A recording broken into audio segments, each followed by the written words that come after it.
Anyway, this is Louise Fay for VIP Boxing. And I am here at Boom Battle Bar in Leeds with Hash Rehman. And Hash, I'm rolling away because I've not even put my brakes on, so 2 seconds. How are you doing? I'm all right, thank you. How are you? I'm good, thank you. So like I say, we're here down at Boom Battle Bar for Media Day, ahead of our card in Leeds this Saturday, 13th of July, of which you're on. Yes, indeed.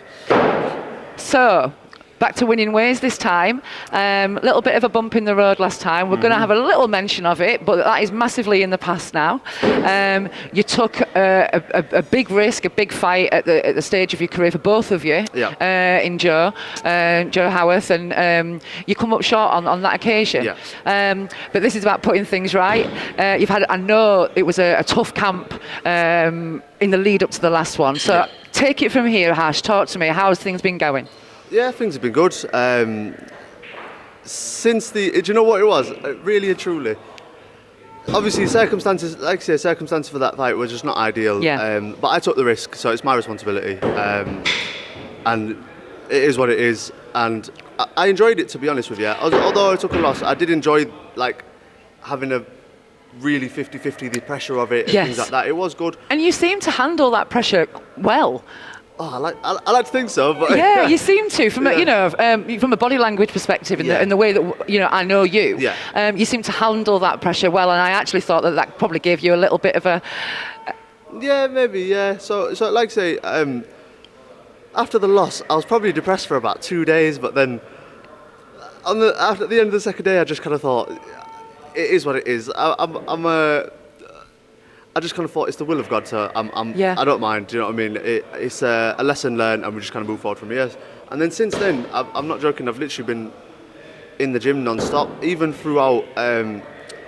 Because Ramadan was straight after, so I was fasting for 30 days, and even throughout that, I was training at least once a day, so sometimes twice. So I'd because thankfully I've changed jobs, so I have the privilege of working remotely a lot. I was basically what I was doing. I'd train just before I open fast, and then I'd go to the mosque, and then a few hours later, then I'd go do another little session again at one of the local boxing gyms because they stayed open late. And you were sleeping outside the gym for a few hours here and there, and things like that, weren't you? That was for. That was in the lead up to the fight. I was that's what I'm saying. So you was really, really very up against it, weren't you? Yeah, absolutely. But yeah, like I say, since then, I've just been training and trying to learn and trying to get better and learn to handle things better, and learn new skills and kind of think a bit more when I'm doing things. Because with Sean, since I've moved to Sean, I've become more of a thinker in the ring, and I'm able to think under pressure a little bit better because of the way he kind of teaches us. And you've got pressure fighters in there to move around with. 100%. Yeah. And bloody hell, yeah. Tell me about it. And to be honest, even I myself, I can be a little bit of a pressure fighter as well. So, but he's also kind of taught me that I don't have one game plan and that's it. I can also do other things because obviously against Josh, meeting pressure for pressure, especially with him, is very difficult. So I've got to adapt a bit of a different kind of way of approaching it. So it does make me think and keeps me on my toes, but it's kind of taught me a lot. So I'm just going to kind of put a bit of clarity to that. So Sean is Sean O'Hagan and Josh is Josh Warrington. Yeah, so for those people at home who don't know, you train under Sean O'Hagan. I do, yes. At Garforth in Leeds with Josh Warrington. Yeah. So that's where that link is, and that's who you're kind of referring to. Yeah. Just referring to random people and that. So. Apart from the lads in the gym, like I say, you've got some talent. You've got young pups coming through, and then you've got 2-time, hoping to be 3-time world champions in Josh Warrington. Yeah. Do you bring in anybody else in from outside for sparring? Yeah. So sometimes we get different lads in. Like recently, Curtis Woodhouse brought a couple of his lads in. We usually have Abid down from Trinity in Wakefield. We have him up a lot. He always brings his lads. Every other week really, and we spar a lot of them, and it gives us a bit of a variety as opposed to just each other, even just within each other we have a lot of different styles. Like we have a tall slim lad, Josh obviously pressure fighter, Jake big heaviest in the gym, big and strong, do you know what I mean? Moving up to middleweight. That's it. So we've got a wide variety in the gym, but we do still get people from outside. Literally anyone wants rounds, they come down. I've got gum shield, got gloves, we'll travel. Yeah. And does Sean ever tell you who it is you're going to be sparring? Not always. Sometimes he'll just say, oh yeah, sparring's coming on this day, so I'm just like, all right, cool, that's it really. And then there'll be days when I've got in there, like last week, I got in the gym, and I was looking around, and I went, Sean, who am I sparring? And he just went, oh, it's one of these, that, and then that was it, and then jumped in the ring and saw him, was like, oh, that was it, do you know what I mean? And I guess that kind of dealing with the unknown, having to adapt in the ring, not necessarily knowing what your opponent's going to be bringing or what it is that your coach is wanting from the opponent to get out of you. Does that help when you're boxing against road warriors, in the sense of you've not got a lot of stuff to look at from a technical perspective and start, and opponents change very late, don't they? So you've got Ramiro Garcia Lopez on Saturday night, but we know things can change at the drop of a hat. Of course. So does that make a difference then, having that kind of sporadic sparring and not knowing who you're going to be in against and not planning for things? Does that help that? Absolutely, because it makes you think on your feet. So as soon as you you step into the ring with a sparring partner that you've never seen before. Yeah.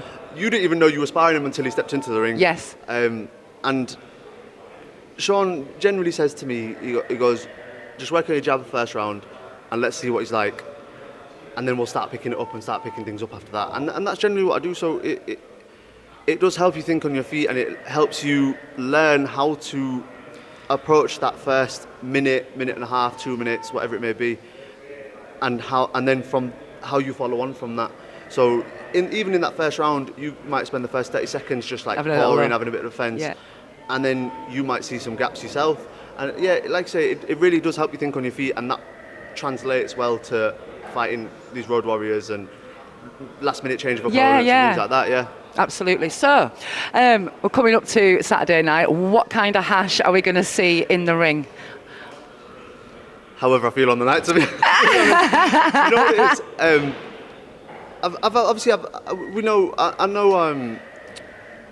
I know what the score is obviously here with this fight, and he's a Mexican. He's had a few knockouts and things like that. So he'll come, and I'm assuming he can probably crack a bit. So I'll probably spend about 30 seconds just figuring it out, and then from then on, I'll just box to however me and Sean see fit. Mainly Sean, obviously, but however he sees fit, because like I said earlier, with Josh, obviously, I can be a pressure fighter when I need to be, and I feel like I'm a pretty good one, but with people like Josh Warrington, I can't always match him. Sometimes I might be able to push him back a little bit because I'm a bit bigger than him, but I can't always match him, so I'll have to adapt, and I'll start going Find the a back way. foot, and I'll mess around. Even like sparring the other day, Sean goes to me in one of the rounds, he goes, right, just mess him about with your jab this round. and I'm able to do that because he's made me able to think on my toes and kind of practice different things. And be confident with it, because you can see that whilst you're talking. Yeah, obviously, to be a boxer, you've got to be delusionally confident, haven't you? Do you know what I mean? If you're not confident in yourself, don't be getting in the ring.